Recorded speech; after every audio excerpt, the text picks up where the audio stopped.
Entonces dibujé el diagrama de cuerpo libre en la parte superior, donde la línea de color azul representa a la trave, que estaba también en color azul.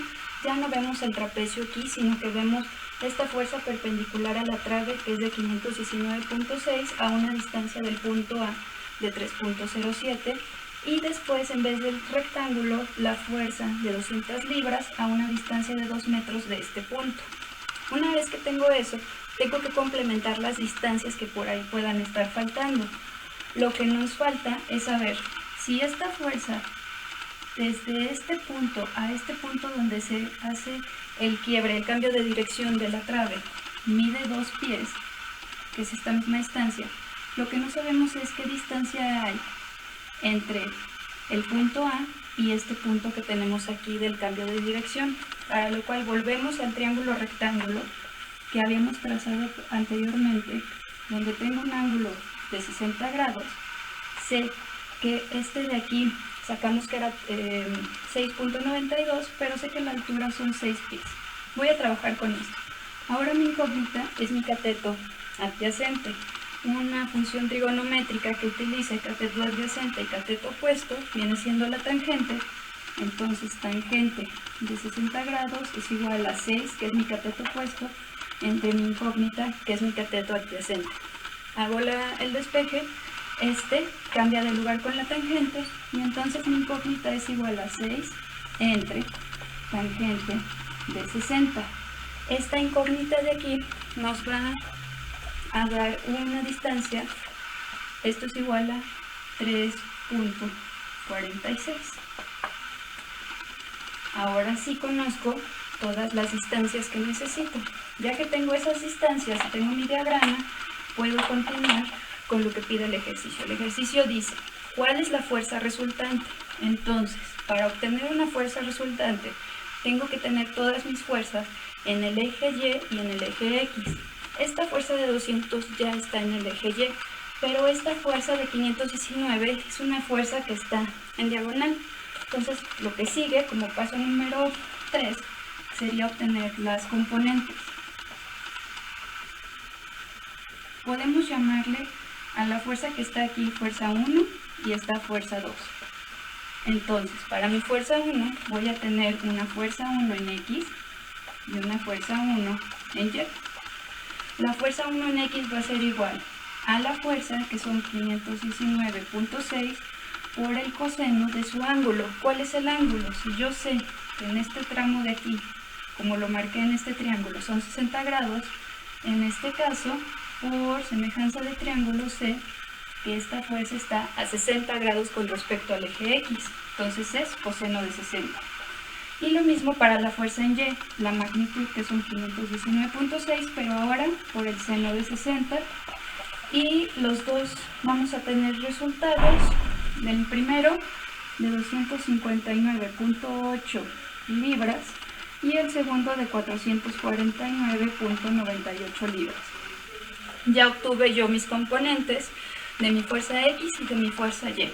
¿Qué sigue entonces? Ahora sí puedo generar mi sumatoria de fuerzas. Si yo lo dibujo como diagrama de cuerpo libre, mi fuerza en Y va hacia abajo y mi fuerza en X va a la derecha. Entonces, en X es positiva y en Y es negativa. Ahora sí, paso número 4, vamos a hacer la sumatoria de fuerzas. Voy a tener sumatoria de fuerzas en X y sumatoria de fuerzas en Y. Para la sumatoria de fuerzas en X, veo mi esquema y veo que solamente tengo una fuerza en X. Entonces, mi sumatoria de fuerzas en X es lo mismo que este valor, 259.8 libras. Y ya, porque no hay con quién sumar. Pero en Y tengo dos.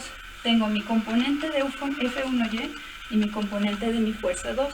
Voy a tener esta de aquí, que es el componente, menos 449.98 menos 200 libras.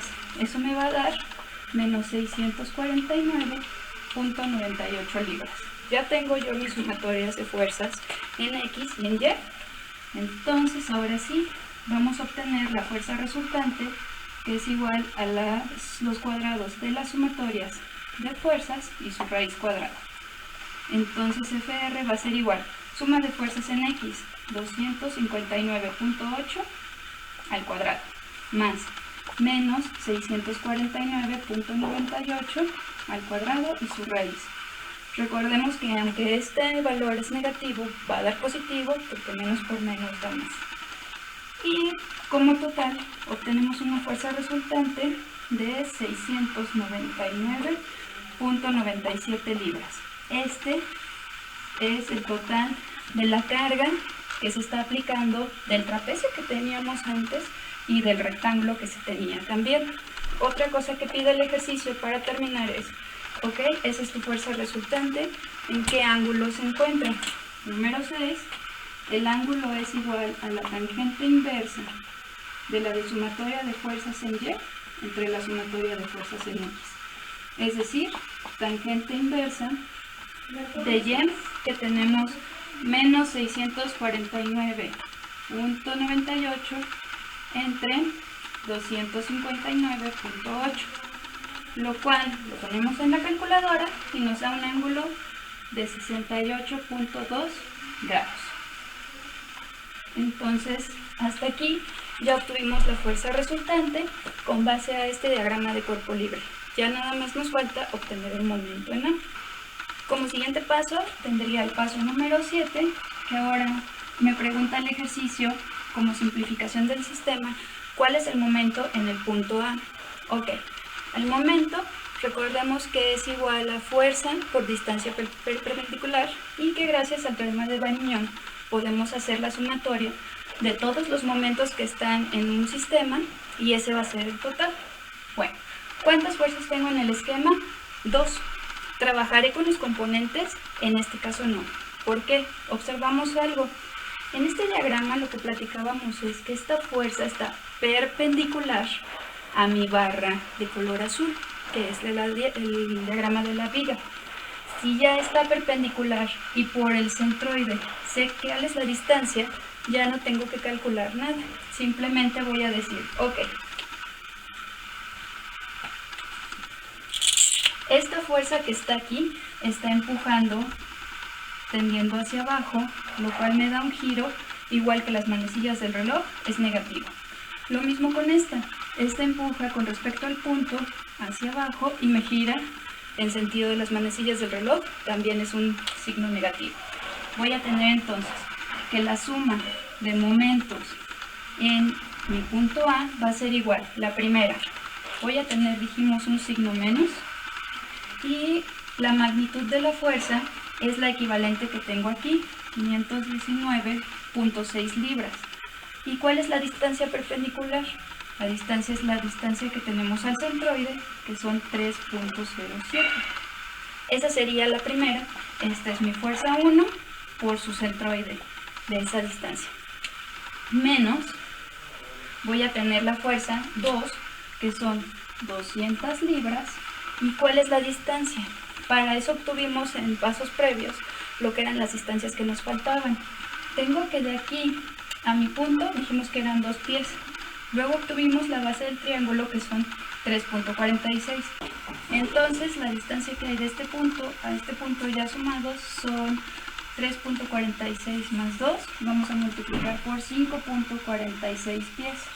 Una vez que hacemos este producto menos este otro producto, mi momento resultante con respecto a mi punto A es un total de menos 2.687.17 libras por pie. Con eso ya obtenemos el momento resultante, que era lo que nos faltaba en este cálculo para simplificar nuestro sistema de fuerzas. Ya tenemos una fuerza resultante con un ángulo y un momento en A. Todo cambiando primero, reducir lo que son fuerzas distribuidas a una sola fuerza equivalente, y ya que tengo un sistema de nada más fuerzas puntuales, revisar cuáles puedo convertir a componentes verticales y horizontales, pero también tomando en cuenta que no siempre para todos los ejercicios se toman las componentes, como en este caso para el momento en A, que la fuerza ya era perpendicular al punto. Este es un ejemplo de un sistema de fuerzas distribuidas que se reduce a fuerza resultante, ángulo y momento en A.